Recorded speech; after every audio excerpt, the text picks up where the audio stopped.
The night was cold, dark, and cruel. Rain fell like sharp needles from the sky, and the wind howled between the broken walls of a dead city. Two small figures moved slowly through the ruins. Two alien girls lost and hungry. Their names were Lyra and Novi. Lyra was the older sister. Her blue skin was covered with dust and scars, and her small hands trembled as she tried to hold Novi close. Novi was weak. Her eyes, once bright like silver, had turned pale. She had not eaten for 2 days. The city had once been beautiful, full of shining towers and glowing lights. But now it was nothing more than ashes. The war had taken everything. The humans came from the sky with fire and machines. They said it was a peace mission, but peace never came. Only death. Lyra and Novi had watched their home burn. Their parents were gone. Their friends were gone. And now the two sisters walked alone, barefoot through the mud. Lyra looked up at the sky. Dark clouds covered the stars. She whispered, "Why did they do this, Novi? Why did the humans destroy everything?" Novi didn't answer. She was too tired even to speak. Lyra took off her torn jacket and wrapped it around her little sister.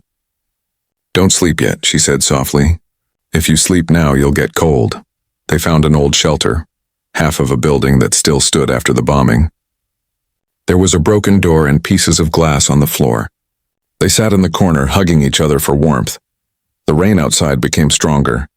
Water dripped from the roof. Every sound made Lyra afraid. Sometimes she thought she heard footsteps in the distance. Human soldiers, maybe. If they found her and Novi, they would finish what the war had started. Hours passed. The storm showed no mercy. Lyra tried to sleep, but her stomach growled painfully. Then she heard a faint sound, a soft click, click, from a box on the floor. It was an old radio.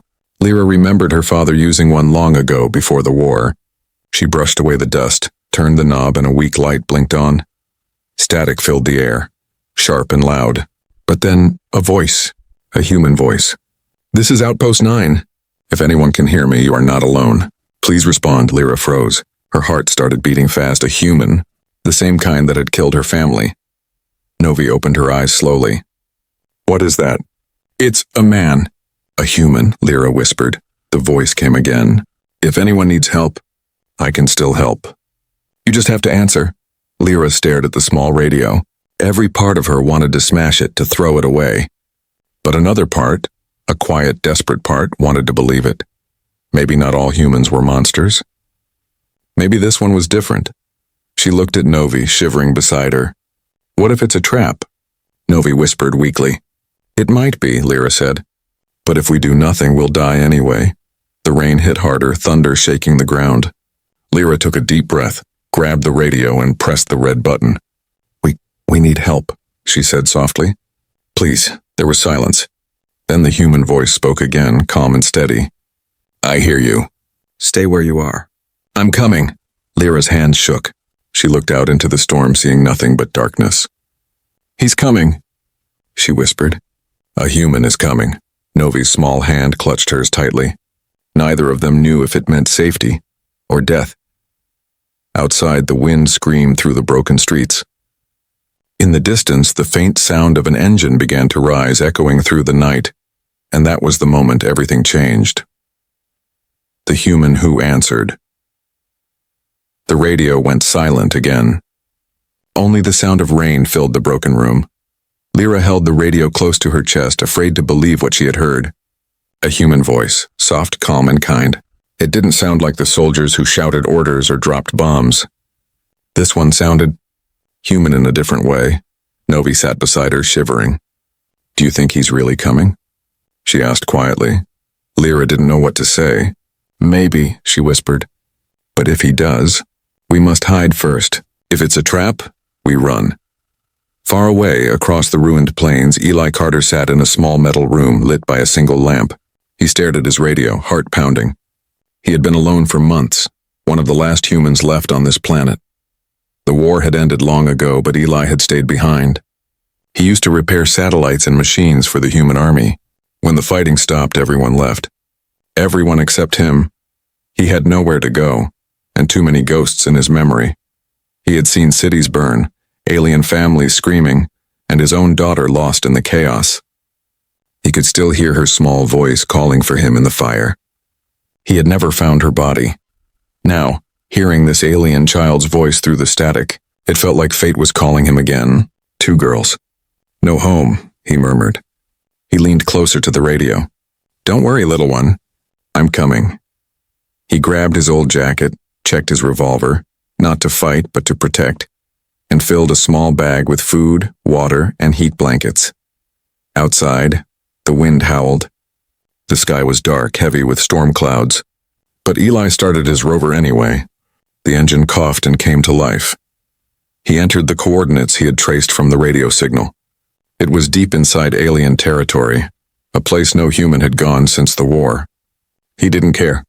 If there are still children out there, he whispered, I won't leave them to die. The rover's headlights cut through the darkness as he drove into the storm. Rain splashed across the windshield, and flashes of lightning lit up the horizon. He thought about the girls and scared, cold, and alone. And he drove faster. Back in the ruined shelter, Lyra and Novi huddled close together. The radio had gone quiet again. They didn't know if the human was still coming, or if the storm had taken the signal. Maybe he lied, Novi whispered. Maybe humans can't change. Lyra wanted to agree, but something deep inside told her this time was different. She didn't know why. Maybe because of the way his voice had trembled when he spoke. Suddenly, in the distance, they heard it. The low growl of an engine. Lyra jumped up. Do you hear that? Novi nodded, eyes wide. The sound grew louder and louder until lights appeared through the rain, bright white beams cutting through the night. Lyra grabbed Novi's hand and pulled her behind a wall. Her heart raced. She peeked through a crack in the metal. A large vehicle stopped near the ruins. A man stepped out, tall, wearing a raincoat and helmet. He looked human. He held something in his hands in a small bag. He placed it on the ground, stepped back, and said loudly, I brought food. You don't have to come close. I'll leave it here. His voice was the same one from the radio. Gentle, careful. Lyra felt her chest tighten. Could this really be the same kind of creature that destroyed her city? He didn't move like a soldier. He didn't point a weapon, he just stood there in the rain when waiting. Lyra, Novi whispered. He looks sad. For a long moment, the 2 sisters stayed silent. Then slowly, Lyra stepped out from behind the wall. The rain ran down her face, washing away the dirt and fear. The human saw her and didn't move. He only nodded slightly and said, It's okay. You're safe now. Lyra's eyes filled with tears. She didn't know why. Maybe because it was the first time someone had said those words to her. Behind her, Novi came out too. The human smiled softly. Come on, he said. Let's get you somewhere warm. The rain fell heavier, but for the first time in months, the 2 alien girls didn't feel cold anymore. Somewhere deep inside, hope had returned. Small, fragile, but alive. The meeting in the storm rain fell harder as the human stood under the dark sky, waiting. The wind pushed against him, making his coat flap like broken wings. The storm had no mercy, but he didn't move. He only looked around the ruins with quiet eyes, hoping to see a sign of life. At last, through the fog and falling rain, he saw her. A small alien girl stepped out from behind a wall. Her blue skin was pale in the cold light. Her eyes were sharp but full of fear, like a wild creature ready to run. Eli didn't speak right away. He didn't want to scare her. He took one slow step back, keeping his hands open. It's okay, he said softly. I won't hurt you. The girl didn't answer. Her little sister appeared behind her, hiding half of her face. 2 of them, just as he had heard on the radio. 2 small children left alone in a dead world. Eli felt something twist inside his chest. He thought of his daughter again, the one he lost years ago in the same kind of war. The same fire. The same fear. He crouched down slowly and pointed to the bag he had brought. There's food here. Bread, fruit, and a blanket. Take it. The older girl stared at him. Her lips trembled. Why? She asked. Her voice was soft but full of anger. Humans kill. Humans lie. Eli closed his eyes for a moment. You're right, he said quietly. Humans did terrible things. I did too. But not today. Not anymore. He left the bag where it was and stepped back. The storm rumbled above them. The girls didn't move at first. Lyra, the older one, looked at her sister, then at the food on the ground. Novi's stomach growled loudly, and for a second the sound made all 3 of them freeze. Eli gave a small smile. "You can eat," he said.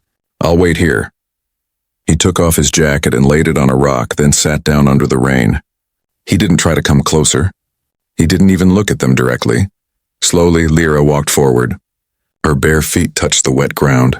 She reached the bag and opened it carefully, ready to run if it was a trick. But it wasn't. There was warm bread inside, wrapped in a clean cloth, and a bottle of water. She smelled the bread and felt tears sting her eyes. She broke off a small piece and gave it to Novi first. The younger girl ate quickly, her small hands shaking. Then Lyra took a bite herself.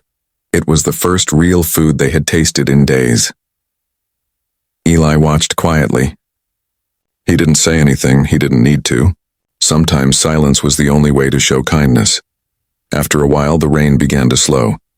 Lyra looked up again, studying the human's face. He looked tired. His eyes were soft but heavy, like someone carrying too many memories. "What's your name?" she asked suddenly. Eli smiled faintly. "Eli," he said. "And you?" "Lyra," she answered. "This is my sister Novi." He nodded. "It's nice to meet you, Lyra." "Novi." The younger girl tilted her head. "You don't hate us?" "No," Eli said softly. "I hate what people did, not who you are." For the first time, Lyra didn't see a monster when she looked at a human. She saw a tired man who had lost everything, just like her. Thunder rolled one last time over the empty city. Eli stood up and said, "There's a safe place nearby, warm, dry. You can rest there, if you want." Lyra hesitated. Every part of her said not to trust him. But then Novi took her hand and whispered, "Please, Lyra, I'm so tired." Lyra looked at the human again, standing in the rain, waiting with gentle eyes.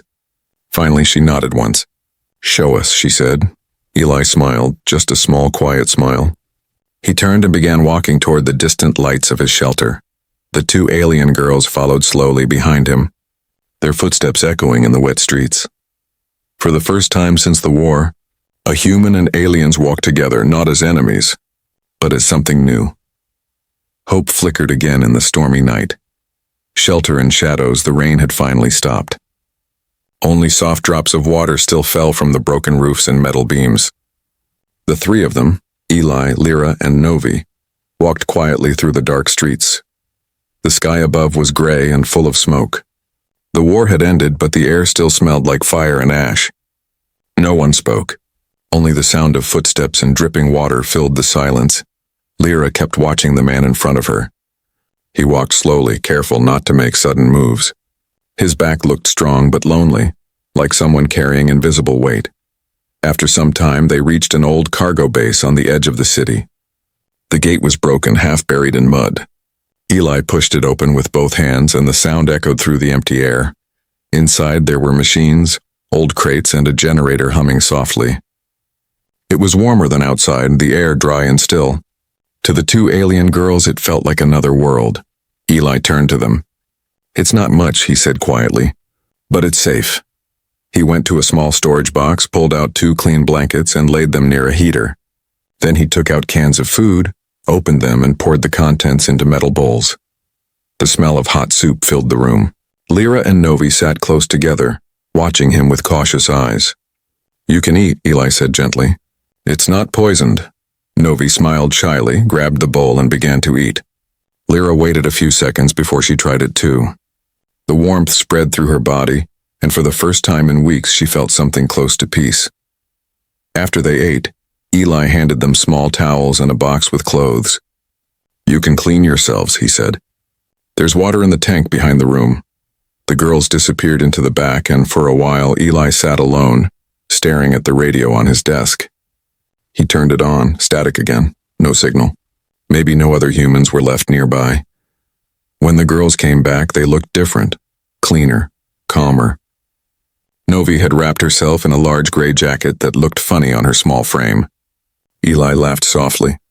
It was the first real laugh he had in years. "It suits you," he said. Novi smiled shyly. Lyra stood behind her, silent, watching him closely. The night grew quieter. The heater hummed softly, and the two girls started to fall asleep near it. Eli covered them with the blankets, then sat down on the floor beside his desk. But sleep didn't come easily. He kept seeing faces, his team, his wife, his daughter, all lost in the war he once helped create. He whispered to himself, maybe saving these two. Maybe this can mean something. He didn't know Lyra was still awake. She had seen the photo on his desk, a human child smiling beside him, and under it an army badge. Her heart froze. The symbol on that badge, she remembered it from the night her home was destroyed. It was the same mark painted on the human warships that dropped fire on her city. She sat up quietly, shaking with anger. She walked to him and threw the badge on the floor. "You're one of them," she shouted. "You burned my home. You killed my parents." Eli looked up, startled. He didn't try to defend himself. He just nodded slowly. "Yes," he said in a low voice. "I was part of it. I fixed their machines. I built the tools they used to fight. But I didn't know, not until it was too late." Lyra's eyes filled with tears. "You expect me to forgive you?"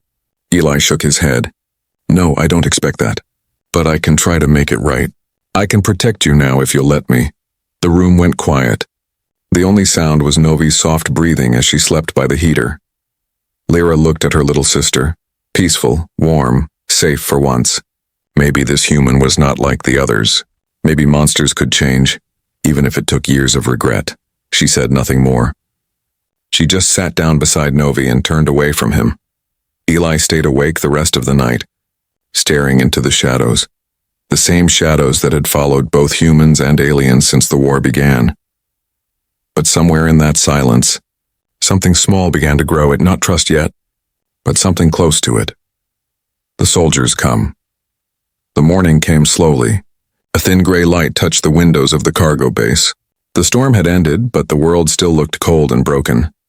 Eli stood near the door, drinking from a metal cup.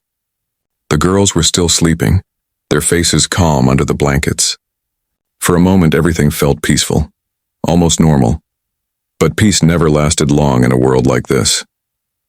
A sharp sound broke the silence, a crack of static from the radio. Eli froze. The old device had been silent for weeks. Now a voice came through, rough and metallic. "Unit 7 responding. Survivor beacon detected. Human code confirmed." Eli's heart sank. That signal came from his old beacon, the one buried under the supply crate.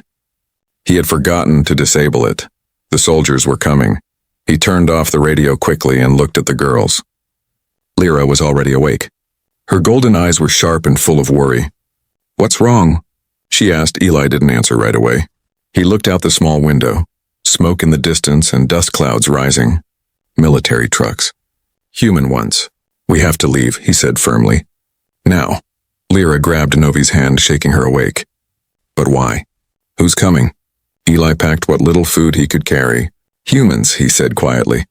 "The kind that won't help you." Novi's eyes filled with fear. "But you're human." Eli nodded.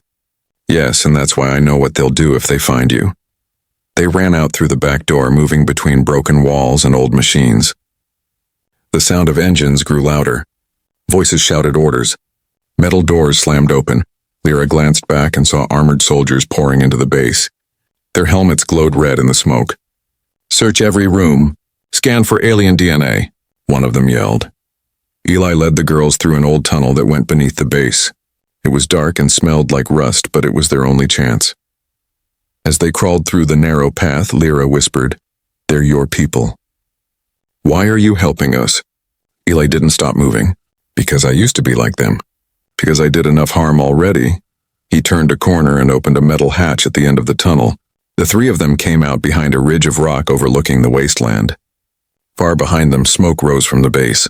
Soldiers searching, braking, shouting. Novi held Eli's hand tightly. "They'll follow us," she whispered. "They will," Eli said. "But I know a place they won't go. The old mine on the North Hill. We'll hide there." They began walking fast, keeping low. The air was dry and the sky heavy with clouds. After an hour, they reached the edge of the hills. Eli helped the girls climb up the rocky path, but just as they reached the top, a sound cut through the wind. A drone. It hovered above them, blinking red, scanning. Eli grabbed his rifle from his pack, one of the last working ones. "Get down!" he shouted. Lyra pulled Novi behind a rock. Eli fired once. The drone sparked and fell, crashing into the dirt. But it was too late. The soldiers had seen their location. Explosions echoed from below. Bullets struck the rocks around them. Lyra screamed as dust filled the air. Eli grabbed her shoulder. Run up the ridge. Don't stop. They ran as fast as they could. Eli covered them, firing until his rifle clicked empty. He ducked behind a boulder, breathing hard. The soldiers' voices were getting closer. He could hear their boots on the rocks. Eli turned and saw Lyra and Novi reach the top of the hill. He smiled faintly. Keep going, he whispered. Then a shot hit the ground near him, throwing dust in his face. He rolled, grabbed his last grenade, and pulled the pin. He threw it behind him and ran toward the ridge. The explosion shook the earth, sending smoke and light through the valley. When he reached the top, he found the girls waiting, terrified. Are you hurt? He asked. They both shook their heads. Lyra's eyes were wide. She looked at the smoke rising behind him. You could have died, she said softly. Eli nodded. I would have. If it meant you'd live. For the first time, she didn't argue. She didn't call him a monster or a liar. She just looked at him, really looked, and saw a man trying to save what little good was left in the world. They turned and began walking toward the mine in the distance, while behind them, the soldiers searched the ruins of the past. And somewhere deep inside Lyra's heart, a small spark of trust began to glow, faint but real. The hidden mine. The sun had already disappeared behind the gray mountains when they reached the mine.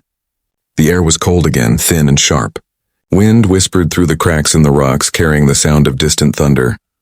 Eli stopped in front of a huge iron gate covered in rust. Half of it was buried under stones, but there was still space for them to crawl through. We'll rest inside, he said softly.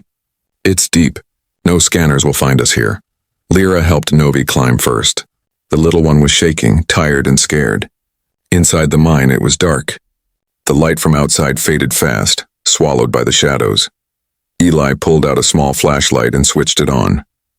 A pale beam lit the walls, metal supports, old machinery, broken carts. Dust floated in the air like silent ghosts.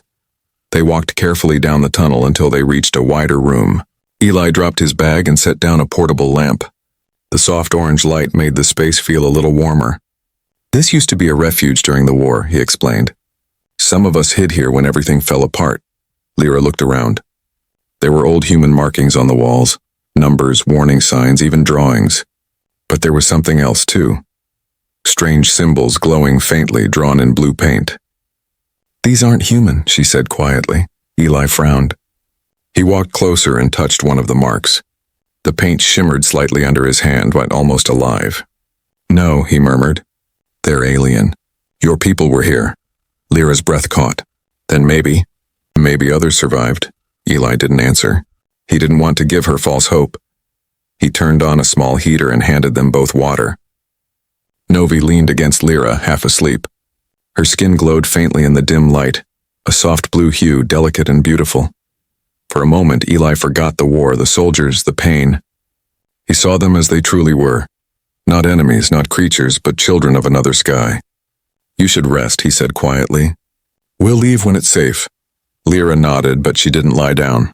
Her eyes kept going back to the glowing symbols on the wall. Something about them felt alive. Hours passed. The mine was silent except for the steady sound of the heater. Eli sat near the entrance, keeping watch. He tried to stay awake, but exhaustion pulled at him like a heavy hand. That's when he heard it. A soft humming sound, low and strange, coming from deeper inside the mine. It wasn't mechanical, it sounded like singing. He stood up quickly, grabbing his flashlight. The sound grew stronger, echoing through the tunnels. Lyra, he whispered. Stay here with Novi. But Lyra was already awake. I hear it too, she said. It's our language. Eli frowned. That's impossible. Yet the sound continued. A slow, sad melody. Words he couldn't understand. Lyra started walking toward it. Lyra, wait! Eli called. She didn't stop. Her steps were slow but certain, as if something unseen was guiding her. The tunnel grew colder as they went deeper. Finally, they reached a large chamber at the end of the mine, and there, in the center, stood a tall crystal structure glowing faint blue. Inside it, a shape floated, not quite alive, not quite gone. It was an alien woman. Her body was wrapped in light, her face calm, eyes closed. She looked like she had been sleeping for years. Lyra's voice trembled. It's one of us, my mother's kind. Eli stepped closer, his heart pounding. She's in stasis, he said. Some kind of preservation field. She might still be alive. Lyra touched the crystal gently. The light pulsed in response, slow and rhythmic like a heartbeat. She's trying to speak, Lyra whispered. She knows we're here. The air around them changed and a soft energy filled the chamber. Symbols on the walls began to glow brighter, reacting to the crystal's pulse. Eli felt the hair on his arms rise. We need to go. If this thing sends a signal... But before he could finish, a shockwave of blue light flashed through the tunnel. The mine trembled. Dust fell from the ceiling. Novi screamed from the other room. Eli grabbed Lyra's arm. Run! They raced back toward the surface, the light chasing them like a living storm. When they finally burst out into the night air, the ground shook beneath their feet. The crystal's glow shot up through the cracks. Reaching the clouds, a beam of blue fire cutting through the sky. Far away, satellites and scanners picked up the signal. Every remaining human soldier saw it. So did every surviving alien. Lyra stared at the light, her eyes wide with tears. She called someone, she whispered. She called them. Eli looked at the horizon, dread growing in his chest. Whatever they had awakened in that mine, it was not over. It was only the beginning.